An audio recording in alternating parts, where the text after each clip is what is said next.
शिवभोळा चक्रवर्ती त्याचे पाय माझे चित्ती, वाचे वदता शिवनाम तयान बाधी क्रोध काम, विठ्ठल विठ्ठल विठ्ठल विठ्ठल.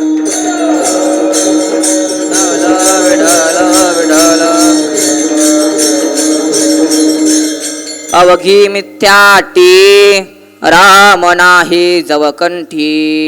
प्रस्तुत प्राप्त प्रसंगी प्राप्त स्थळी कीर्तन रूपी सेवेकरता घेतलेला अभंग जगद्वंद्य जगद्गुरु श्रीमंत श्री तुकोबरायांचा असून प्राप्त अभंगाच्या द्वारा श्री तुकोबराय नामाला महत्त्व देऊन मानवी जीवनाचं खरं प्रयोजन दर्शविताना दिसून येतात. विठ्ठल विठ्ठल विठ्ठल विठ्ठल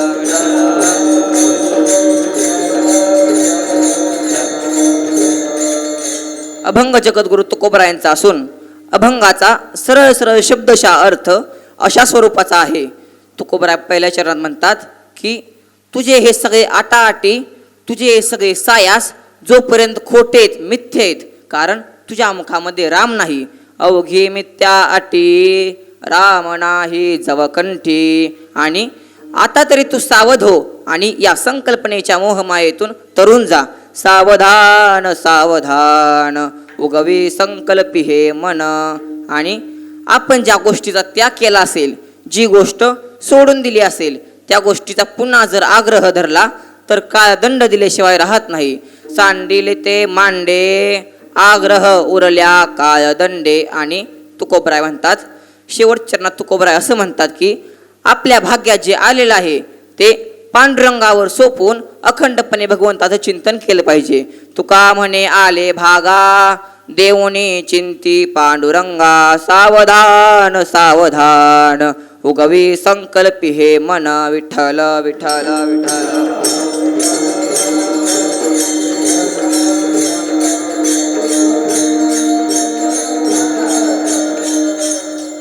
भगवान श्री अकारण कारण करुणावरून आलय. अखंड भक्तवत्सल रुक्मिणी प्राण संजीवन जगत आधार भगवान श्री पंढरीश पांडुरंग परमात्म्याच्या असीम कृपाशीर्वादानं आणि शंभू महादेवांच्या माऊली तुकोबरायांच्या प्रेरणेनं कृपाशीर्वादानं सालाबाराप्रमाणे चालत असलेला आपला किल्ले महिमांगडीतील 46 वर्ष आणि 46 वर्षाची द्वितीय दिनाची कीर्तनरूपी सेवा ही माझ्या वाट्याला आली, हे मी माझं परमसद्भाग्य समजतो. विठ्ठल विठ्ठल विठ्ठल.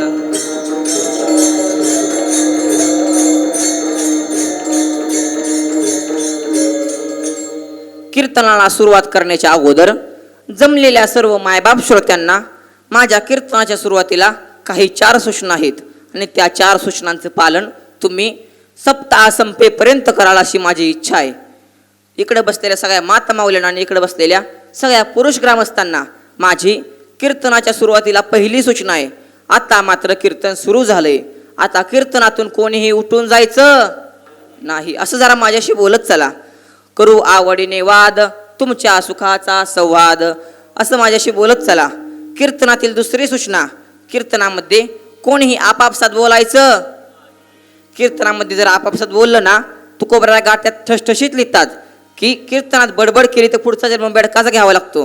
कीर्तनी बडबड करेलो जो कोणी बेडूक होऊन ये जन्मा. कीर्तनातील तिसरी सूचना, कीर्तनामध्ये अजूनही ज्यांचे मोबाईल चालू असतील त्यांनी केवळ आणि केवळ पाऊण तासाकरता आपापले मोबाईल सायलेंट करा. आणि कीर्तनातील शेवटची आणि अत्यंत महत्त्वाची सूचना, कीर्तनामध्ये किती जरी मी म्हणलो टाळे वाजवा तरी सुद्धा हाताने टाळे वाजवायची नाही. वय तसं नाही. कीर्तनामध्ये हाताने टाळे मुखाने नाम. कीर्तन बरोबर 11 वाजून 5 मिनिटांना संपलेलं असेल. विठ्ठल विठ्ठल विठ्ठल.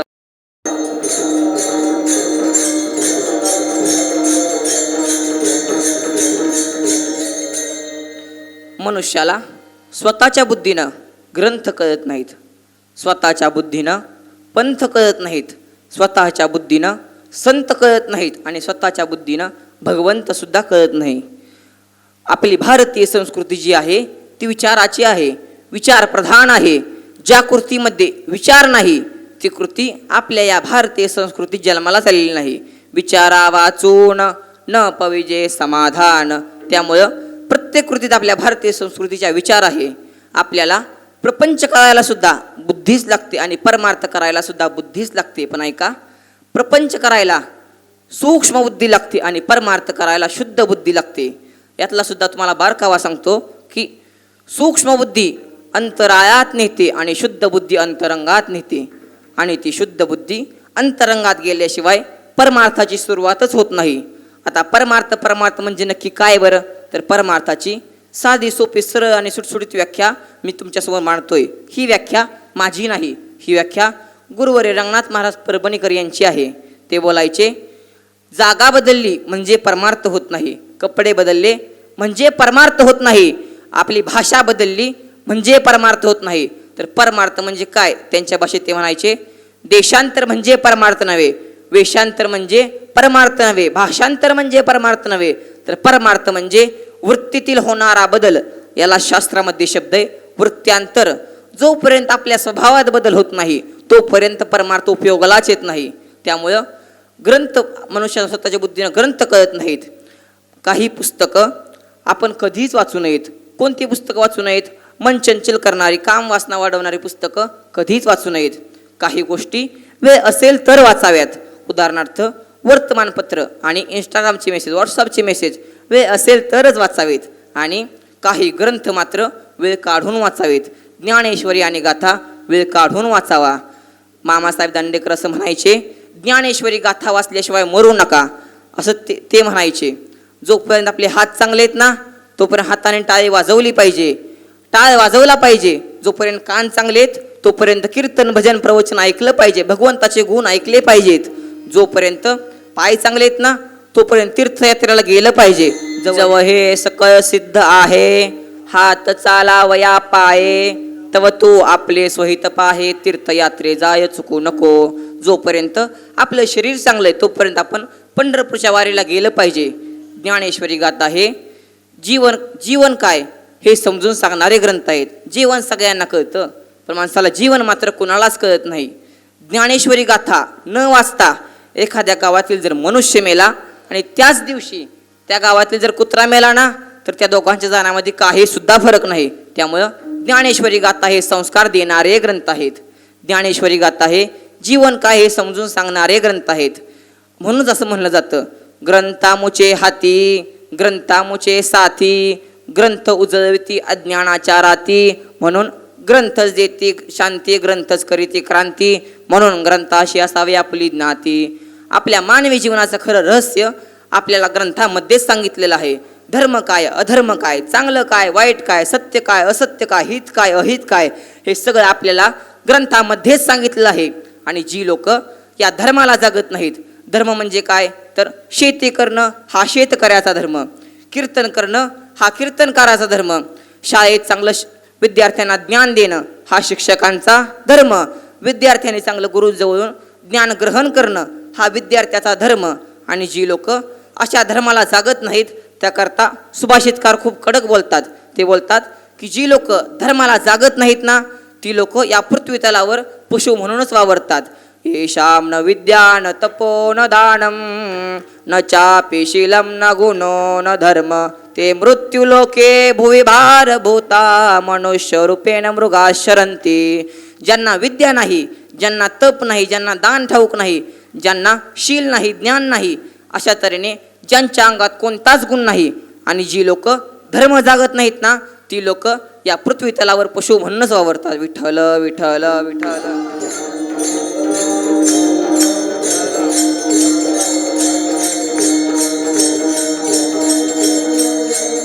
त्यामुळं ग्रंथातच आपल्याला मानवी जीवनाचं खरं रहस्य सांगितलेलं आहे. त्यामुळं आपण ज्ञानेश्वरी गाथा हे वाचली पाहिजे. पण ते कशी वाचली पाहिजे? भाव धरून याव.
भाव धरोनिया वाचे ज्ञानेश्वरी कृपा करी हरी तयावरी. ज्ञानेश्वरी गाथा हे ग्रंथ कसे वाचले पाहिजेत तर ते भाव धरून वाचले पाहिजेत. म्हणून एक म्हण आहे पहा, वाचाल तर वाचाल. काही जण वाचतात पण ते वाचत नाहीत. ते कसे वाचतात ऐका. एक जण रोज नित्यपाठासारखा रोज आपल्याला सकाळ सकाळी हरिपाठ म्हणत असतो. तो कसा म्हणत असतो, सुंदर ते ध्यान उभे विटेवरी करकटावरी ठेवोनिया चहा झाला का. मकर कुंडले तळपती श्रवणी कंठी तुळसीहार गळा कासे पितांबर आवडे निरंतर हेची ध्यान उखळा का. मकर कुंडले तळपती श्रवणी कंठी कौस्तुभमणी विराजित लवकराना. आणि चहाकड बघत म्हणतो, तुका म्हणे माझे हेची सर्व सुख पाहिन श्रीमुख आवडीने. मला सांगा असं वाचणं काय कामाचं हो. असेच एक आजोबा रोज ज्ञानेश्वरीचं पारायण करत असतात. रोज ज्ञानेश्वरी वाचायचे आणि त्यांचा लहान मुलगा असा लहान म्हणल्यावर खोड करत असायचा ना. त्यांचे आजोबा रोज ज्ञानेश्वरी वाचायचे आणि ज्ञानेश्वरी कुठपर्यंत आली हे कळण्याकरता तिथे एक खूण ठेवायचे. मोरपंख असेल पान असेल अशी एखादी खूण ठेवायचे आणि ज्ञानेश्वरी झाकून ठेवायचे. थोड्या वेळानं त्यांचा लहान नातू यायचा आपले आजोबा काय वाचतायत हे पाहण्याकरता ज्ञानेश्वरी उघडायचा आणि त्यातील काही खूण असेल ती काही पानं मागं ठेवायचं आणि पुन्हा ज्ञानेश्वरी ठेवून निघून जायचा. बरेच दिवस असं चाललं होतं आणि एक दिवस आजोबांचे मित्र येतात. आजोबांना म्हणतात, बुवा कशी काय चालली ज्ञानेश्वरी, ज्ञानेश्वरी बरी आहे का. बुवा म्हणतात, ज्ञानेश्वरी बरी आहे पण माऊलींनी बऱ्याच वेळा डबल लिहिलेत. मला सांगा असं वाचणं काय कामाचं हो. त्यामुळं ज्ञानेश्वरी गाथा हे भाव धरून वाचले पाहिजेत. विठ्ठल विठ्ठल विठ्ठल.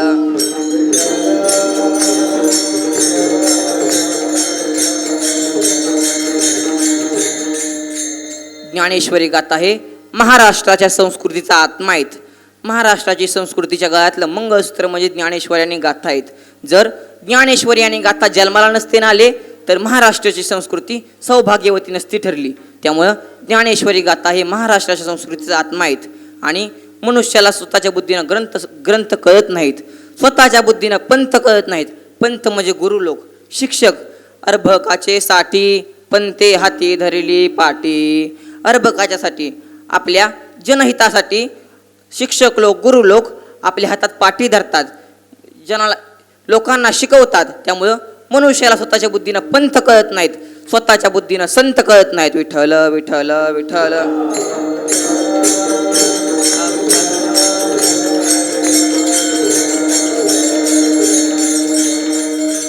संत कळण्याकरता दृष्टी लागते, ज्ञानाची नजर लागते.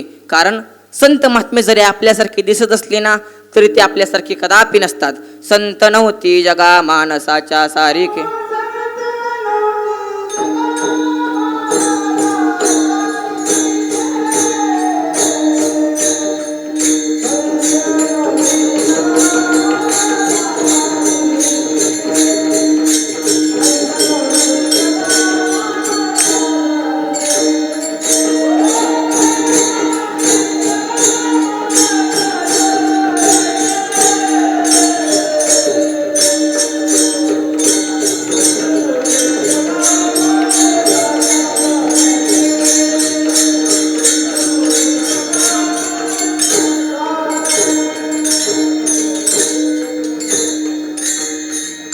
समुद्र नदी नोहे पैगा पाषाण मानो नये लिंगा.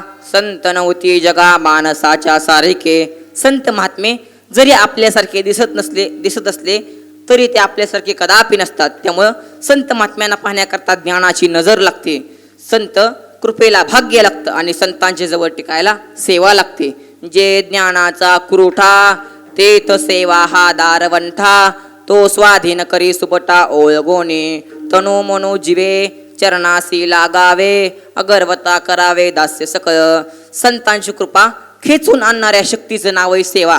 त्यामुळे सेवा पाहिजे. संतांच्या जवळ जरी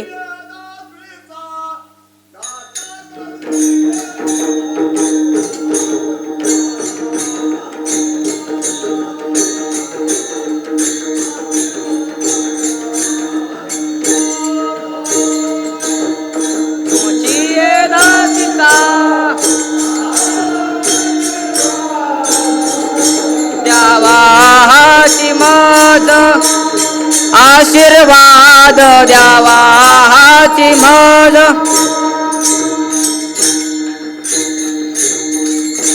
तुमचे दासीचा दास करून ठेवा आशीर्वाद द्यावा हाची मज संतांच्या जवळ टिकायला सेवा लागते संतांचं दास्यत्व आपल्याला स्वीकारायला लागतं त्यामुळं मनुष्याला स्वतःच्या बुद्धीनं संत सुद्धा कळत नाहीत आणि पुढचं सांगतो मनुष्याला स्वतःच्या बुद्धीनं भगवंत सुद्धा कळत नाही मनुष्याचं जाऊ द्या हो पण अर्जुनाला भगवंताच्या 24 तास सानिध्यात असणाऱ्या अर्जुनाला सुद्धा गीतेच्या 11व्या अध्यायापर्यंत भगवंताचं विश्वरूप कळालं नाही विश्वरूप दर्शनाचा योग आला नाही पण भगवंताने ज्यावेळी त्याला दिव्य दृष्टी दिली ज्ञानाची नजर दिली त्यावेळी मात्र भगवंताला 11व्या अध्यायात विश्वरूप दर्शनाचा योग आला त्यामुळं मनुष्याला स्वतःच्या बुद्धीनं भगवंत सुद्धा कळत नाही आणि शेवटचं सांगतो मनुष्याला स्वतःच्या बुद्धीनं जीवन सुद्धा कळत नाही विठ्ठल विठ्ठल विठ्ठल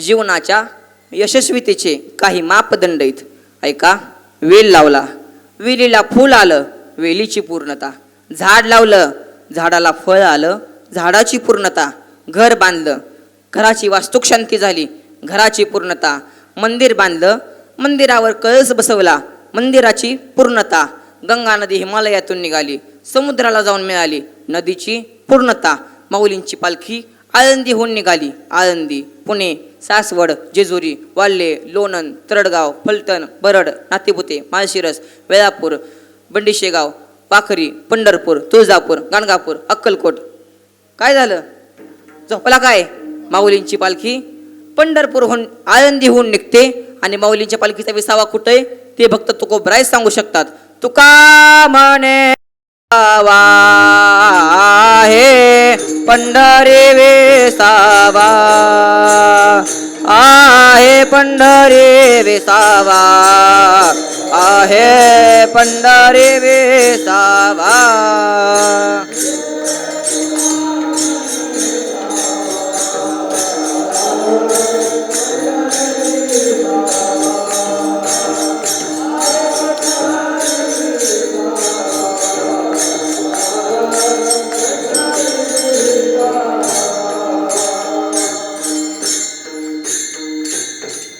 तुका म्हणे धावा आहे पंढरी विसावा माऊलींच्या पालखीचा विसावा पंढरपुरात आहे मंदिराची पूर्णता कलशात आहे गंगा नदीची पूर्णता समुद्राला मिळण्यात आहे वेलीची पूर्णता फुलामध्ये झाडाची पूर्णता फळात आहे मग मला सांगा आपल्या जीवनाची पूर्णता कशात आहे ते मनुष्याला सहजासहजी कळू शकत नाही त्यामुळं आणखीन तुम्हाला काही प्रश्न करतो आणि अभंगाला स्पर्श करण्याचा प्रयत्न करतो ऐका मला सांगा साखर कशाने मोजली जाते साखर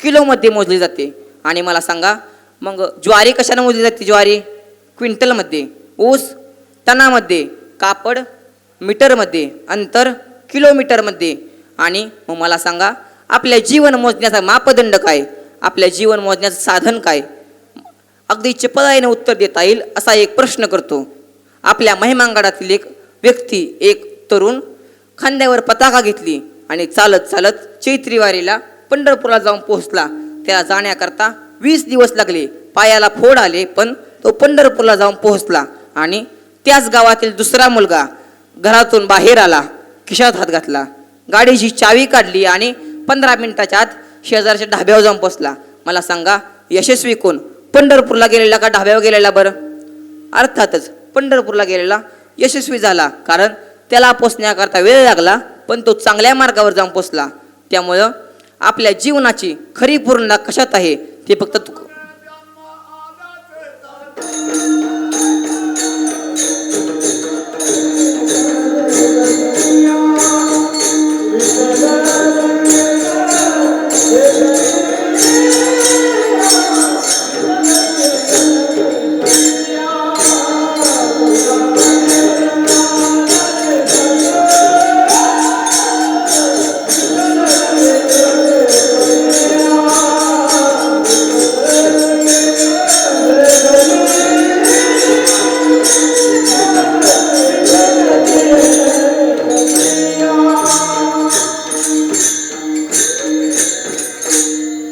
म्हणे जन्मा आल्याचे सार्थक विठ्ठलची एक देखलिया. आपल्या जीवनाची पूर्णता भगवंताचं दर्शन घेण्यात आहे. आणि काही आता अभंगाला स्पर्श करण्याचा प्रयत्न करतो.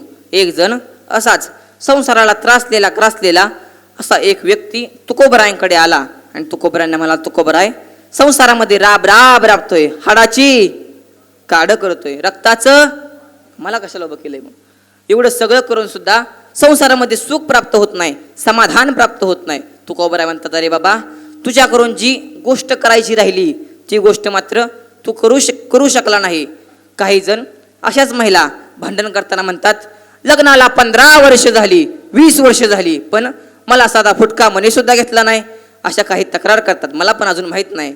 आणि काही महिला आपल्या पतिराजासोबत बोलताना असं म्हणतात, हात आहे, हातात बांगड्या नाहीत, पाय आहे, पायात पैंजण नाही, कान आहे, कानात कर्णफूल नाही, नाक आहे पण नाकात नथ नाही. तिचे पतिराज म्हणतात, अरे बाबा, मी तरी काय करू, सांग ना तूच मला. माझ्याकडे पण खिसा आहे पण खिशात पैसाच नाही. मग असाच एक संसाराला गासलेला मनुष्य तुकोबरायांकडे येतो आणि तुकोबरायांना म्हणतो, तुकोबराया, अहो, संसार खूप मोठा केलाय, संसारामध्ये काहीच कमी नाही, पण संसारामध्ये सुख समाधान प्राप्त होत नाही, काय करावं लागेल. तुकोबराय म्हणतात, अरे बाबा, तुझ्याकडून जी गोष्ट करायची राहिली ना ती गोष्ट अजून तू मागं ठेवली. त्यामुळं तुझ्या मुखामध्ये जोपर्यंत राम नाही येणार तोपर्यंत तुझे हे सगळे आटाआटे, तुझे परिश्रम सगळे व्यर्थ ठरतील. याचा विचार अभंगाच्या प्रथम चरणात.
अवघी मिथ्या अटी राम नाही जवकंठी. आपल्या कंठाची शोभा भगवंतास राम नाम घेण्यातच असावी. घेई घेई माझे वाचे गोड नाम विठोबाचे. विठ्ठल विठ्ठल विठ्ठल विठ्ठल विठ्ठल. नाम कसं आहे हो, तर नाम चांगल्यात चांगले. नाम चांगले चांगले माझे कंठी राहो भले. कपिकुळ उद्धरले मुक्त केले राक्षसा. अजून नाम कसं आहे, तर नाम मंगलात मंगल आहे. सकळ मंगळ निधी श्री विठ्ठलाचे नाम आधी. नाम गोडात गोड आहे, अमृता होणे गोड नाम तुझे देवा. आणि नाम सत्यात सत्य, सोप्यात सोपे आणि खऱ्यात खरे. सत्य साच खरे नाम विठोबाचे बरे. आणि शेवट सांगतो, नाम सोप्यात सोपे तुका म्हणे सोपे आहे सर्वाहुनी, शहाणा तो धनी घेतोय ते विठ्ठल विठ्ठल विठ्ठल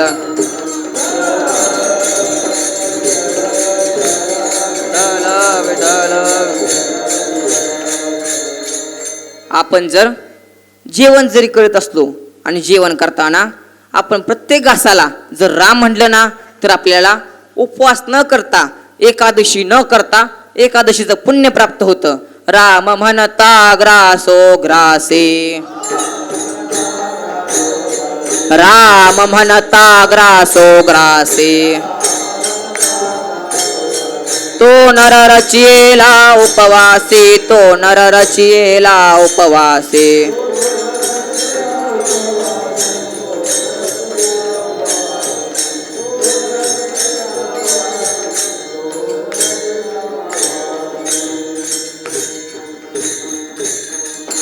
राम म्हणता ग्रासो ग्रासी, तो नर रचियेला उपवासी. त्यामुळं राम नामाला, भजनाला अनन्यसाधारण असं महत्व आहे. त्यामध्ये संत महात्म्याने अशाच भजनाकरता अनेक प्रकारच्या अभंग लिहिले, अनेक प्रकारच्या ओव्या लिहिल्या. त्यामध्ये विनवणीपर अभंग असतील, संत अभंग असतील, मंगलाचरणाचे अभंग असतील, पाराचे अभंग असतील, काकड्याचे अभंग असतील आणि सगळ्या शेवट निर्याणाचे अभंग असतील. असे अनेक प्रकारच्या अभंगाची प्रकरण लिहिली. त्यामध्ये एक गोड असं प्रकरण आहे. त्या प्रकरणाचं नाव आहे काकडा आरतीचे अभंग. आणि ते काकडा आरतीचे अभंग संत महात्म्यांनी काकडा आरती विज्ञानाला धरून संध्याकाळी 8 वाजता सुरू केली. बरोबर आहे का? काकडा आरती किती वाजता असते? पहाटे 4 वाजता असते. कारण जे सैनिक, जे नवतरुण आपल्याला पोलीस भरतीमध्ये जायचं असेल तर रनिंगचा सराव करतात. केव्हा करतात? पहाटे करतात.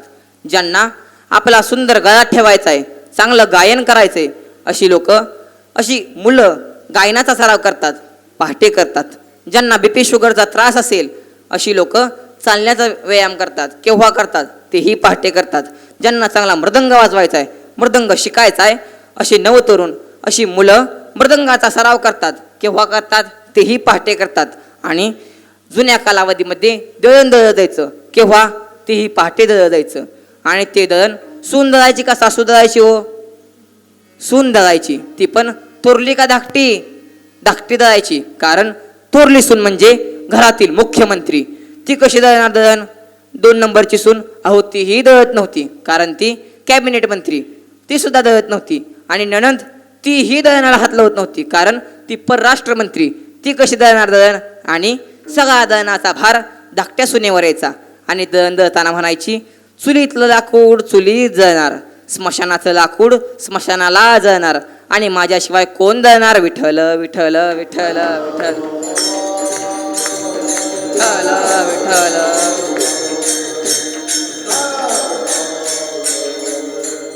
त्यामुळं भजनाला, नामचिंतनाला अनन्यसाधारण असं महत्व आहे. रामायणाच्या कालावधीमध्ये हनुमंतरायांना कोणीतरी प्रश्न केला, हनुमंतराया, अहो तुमच्या मालकाचं ज्याच्याबरोबर भांडण आहे त्याच्याबरोबर मनगटाला मनगट लावून भांडण करण्यापेक्षा खुशाल दुसऱ्याची घर जा. हनुमंतराया एक घर जाऊन थांबले नाहीत, तर सगळी लंका नगरी जाळी.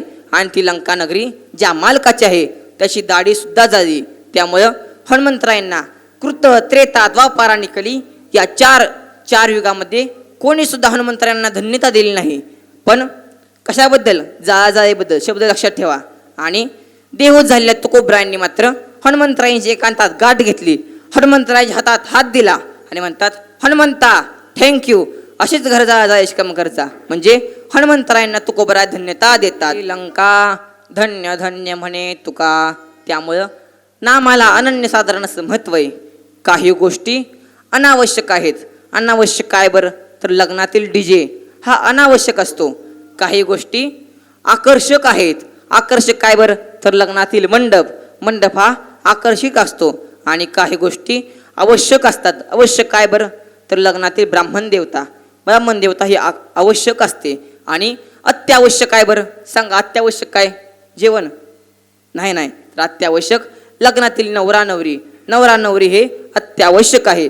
नवरा नवरी शिवाय लग्न नाही, तसं प्रभू चिंतनाविना जीवन नाही. विठ्ठल विठ्ठल विठ्ठल.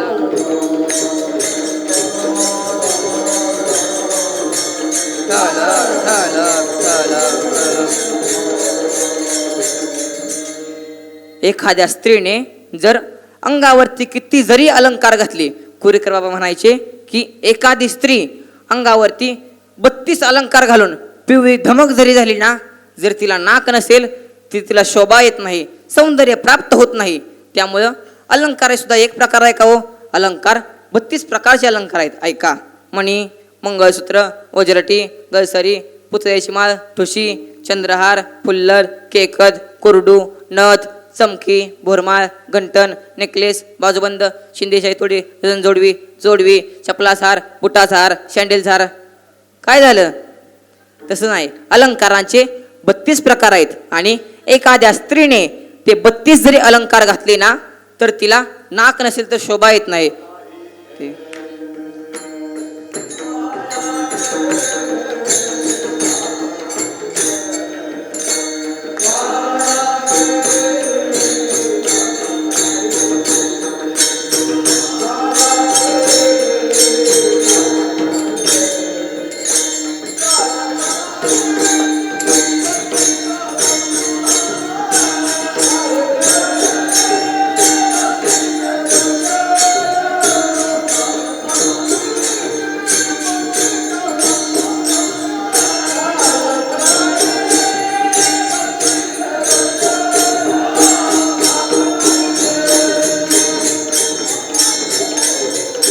नाक नाही तेने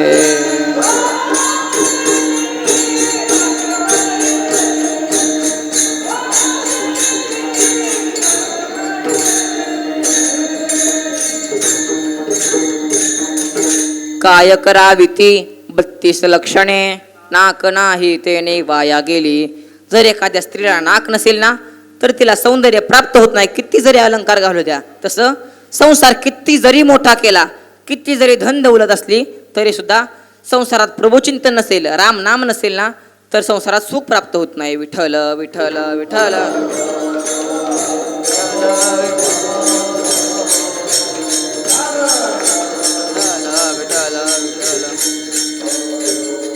त्यामुळं तुकोबराय पुढे बोलतात की अरे बाबा, आता तरी तू सावध झालं पाहिजे आणि या संकल्पनेच्या सगळ्या मोहमायेतून तरुण गेलं पाहिजे. याचा विचार अभंगाच्या 2य चरणात.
तुकोबराय बोलतात, सावधान सावधान उगवी संकल्प हे मन. आता तरी या संकल्पनेच्या मोहमायेतून तरुण जा. त्यामुळं नामाला अत्यंत असं महत्व आहे. एकदा हनुमंतराय आणि प्रभू रामचंद्र असेच बसलेले असतात आणि त्यावेळी हनुमंतराय काहीतरी फुटफुटत असतात, काहीतरी मनात त्यांना बोलत असतात. त्यावेळी रामराय बोलतात, हनुमंतराया काय बोलताय, काय फुटफुटताय? तेव्हा हनुमंतराय म्हणतात, देवा तुमच्या नामाचा मी नामचिंतन करतोय, तुमचं नाम माझ्या मुखात घेतोय. त्यावेळी मला सांगा, आपल्याला जर पंढरपूरला जायचंय, आपण एसटीत बसणार आणि पंढरपूरला गेल्यावर खाली उतरणार का एसटीत बसणार जागेवर? त्यावेळी रामराय बोलले, अरे तुला तर आता मी मिळालोय ना, मग आणखी नामजप करायची काय गरज आहे? त्यावेळी हनुमंतराय म्हणतात, देवा तुम्हाला राग नाही येणार, ऐका तुमचं नाव तुमच्यापेक्षा श्रेष्ठच आहे, कारण तुम्ही जन्माला आला आणि फक्त अयोध्येचाच उद्धार केला, पण रामनामानं मात्र संपूर्ण त्रैलोक्याचा उद्धार केला. तुम्हाला सीतेला शोधण्याकरता कष्ट पडले, पण रामनामाला शांतिरूपे सीतेला शोधण्याकरता कष्ट नाहीत पडले. आणि तुम्हाला फक्त रावण मारण्याकरता युद्ध करावं लागलं, लंकेकरता सेतू बांधून पलीकडे जावं लागलं, युद्ध करावं लागलं, पण रामनामाला अहंकार रूपी रावण मारण्याकरता कोणतेही कष्ट पडले नाहीत, युद्ध करावं लागलं नाही. त्यामुळं तुमच्यापेक्षा तुमचं नामच श्रेष्ठ आहे. विठ्ठल विठ्ठल विठ्ठल.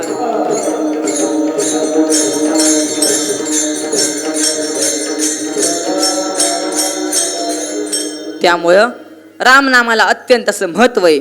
आणि तुकोबराय तर ओरडून सांगतात की नाम घेतल्याशिवाय कोणी राहू नका, हकारोने सांगे तुका नाम घेता राहू नका. नाथ महाराज तर शिवाय देऊन सांगतात की नामाविन मुख सर्पाचे ते बिळ, जिव्हा नवे काळ सर्प आहे.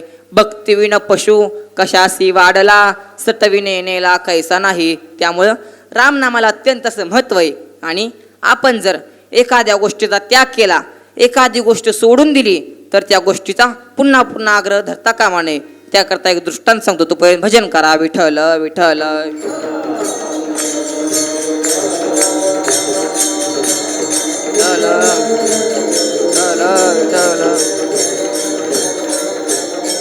अमेरिकेला जायचं, आपण अमेरिकेला जायचं आणि त्यांना 2 मुले होतात. त्यांच्या पण लहानपणापासून एकच कानावर पडतं, आपण एकदा तरी अमेरिकेला जायचं. मुले मोठी होतात, पैसे सगळे साठवून जमा करतात आणि त्यांचा अमेरिकेला जायचा दिवस जवळ येतो. तो व्यक्ती रिझर्वेशन करण्याकरता ऑफिसमध्ये जातो, व्हिसा काढतो, पासपोर्ट मिळवतो आणि घरी येतो. आनंदात राहतात. ऑफिसमधून सुट्टी काढतो. मुलेसुद्धा शाळेतून बऱ्याच दिवसाची सुट्टी काढतात. आता त्यांचं अमेरिकेला जायचं नक्की झालेलं असतं, पण काही कालांतरानं अमेरिकेला जायला मात्र 4 दिवस राहिलेले असतात. पण 4 दिवसामध्ये त्यांचा जो मुलगा असतो तो असाच खेळत असतो आणि खेळता खेळता त्याला एक कुत्रा चावतो आणि कुत्रा चावल्यानंतर त्याला त्यांची मेडिकल टेस्ट होते आणि डॉक्टर म्हणतात त्याला तुम्ही 1 महिना कुठेच नेऊ शकत नाही, त्यामुळं तुम्हाला जर अमेरिकेला जायचं आहे ना, तुम्ही तिघेच जाऊ शकता. त्यामुळं त्यांचं अमेरिकेला जायचं कॅन्सल होतं, रहित होतं. त्यामुळं सगळं कुटुंब नाराज असतं. मग त्यांची मुलगी अशी म्हणते, बाबा मग आपण अमेरिकेला जाऊ शकत नाही ना, मग अमेरिकेला जाणाऱ्या जहाजाला आपण बाय करायला जाऊ, जहाजाला निरोप द्यायला आपण जाऊया. मग सगळेजण जातात, जहाजाला निरोप देतात, पुन्हा माघार येतात आणि सगळेजण दुःखानं जगत असतात, जीवन पुढे ढकलत असतात. आपल्याला अमेरिकेला जायला नाही मिळलं. पण 4 दिवसानं मात्र तो व्यक्ती ऑफिसमध्ये गेलेला असतो. त्याला अशी बातमी कळते की 4 दिवसापूर्वी अमेरिकेला गेलेलं टायटॅनिक जहाज रात्रीच एका हिमगणाला धडकून बुडून गेलं आणि त्यातील एकही माणूस जगला नाही. तो व्यक्ती धावत पळत घरी येतो, आपल्या बायकोला पेपर दाखवतो, 2 मुलं मिठीत घेतो आणि ढसा रुडू लागतो. म्हणजे मला सांगायचं हे की आपण जर एखाद्या गोष्टीचा त्याग केला, एखादी गोष्ट सोडून दिली, तर ती गोष्ट पुन्हा मिळवण्याचा आग्रह धरू नये. एखादी गेली तर दुसरी केली मग काय अवदशा झाली आपल्याला माहीतच आहे. त्यामुळं एखादी गोष्ट जर सोडून गेली, एखादी गोष्ट जर आपण त्या गोष्टीचा त्याग केला ना, तर त्या गोष्टीचा पुन्हा आग्रह धरू नये. याचा विचार अभंगाच्या 3ऱ्या चरणात.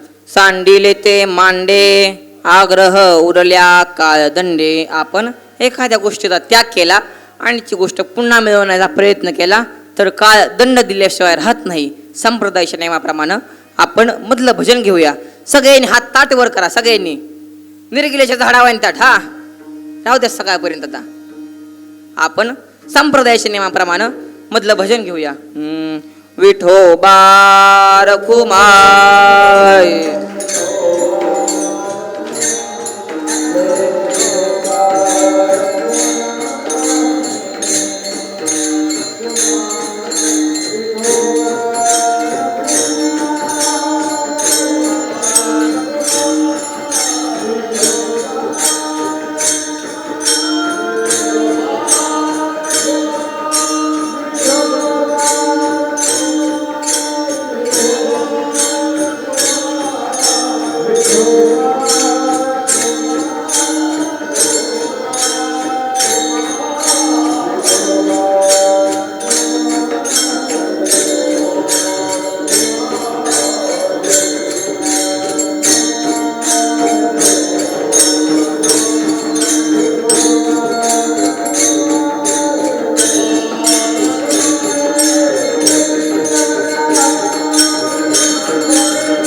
घ्या हात खाली. घेतलं हात खाली. आमचा हात नेहमी भजनातच खाली आलं होतं. तुकोबराय पुढे बोलतात की आपल्या जे भाग्यात आलंय ना, आपल्या जे भाग्यात आलंय ते पांडुरंगावर सोपवून आपण त्याचं अखंडपणे चिंतन केलं पाहिजे. आले भागा ते करीतो तुझे नाम उच्चारितो. आपण ते न डावलता आपल्या जे भाग्यात आले ते पांडुरंगावर सोपवून त्याचं अखंडपणे चिंतन केलं आहे अभंगाच्या शेवटच्या चरणात.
म्हणे आले भागा देऊने चिंती पांडुरंगा.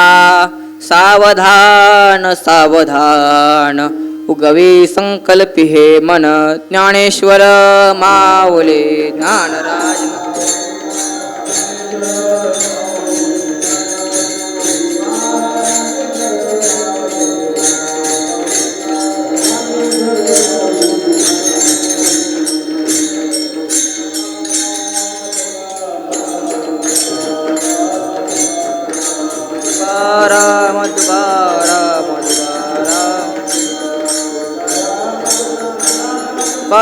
मधुकार मधुकार मधुकार मधुकार.